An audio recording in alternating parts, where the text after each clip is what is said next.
Le Washington Post rapporte avoir découvert où les documents classifiés des États-Unis qui ont fait l'objet d'une fuite ont été initialement mis en ligne.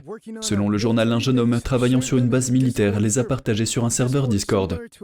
Discord est similaire à un grand groupe de discussion, principalement utilisé par les jeunes joueurs de jeux vidéo.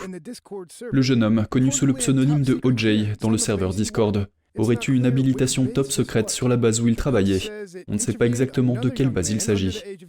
L'article dit avoir interrogé un autre jeune homme âgé de moins de 18 ans, qui faisait partie de ce serveur Discord.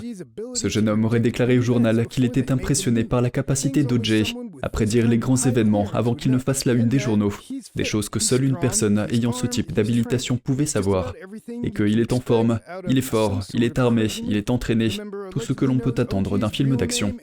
Ce membre connaîtrait le vrai nom d'OJ et l'état dans lequel il vit. Une chasse à l'homme est actuellement menée par le FBI pour retrouver l'auteur de la fuite. Le Pentagone, quant à lui, serait en train d'examiner les documents divulgués. Un effort interagence a été mis en place pour évaluer l'impact que ces documents photographiés pourraient avoir sur la sécurité nationale des États-Unis et sur nos alliés et partenaires.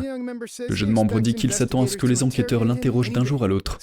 Le soi-disant OJ serait sceptique à l'égard du gouvernement américain, affirmant que les agences de renseignement répriment les citoyens. Il s'est également plaint des excès du gouvernement.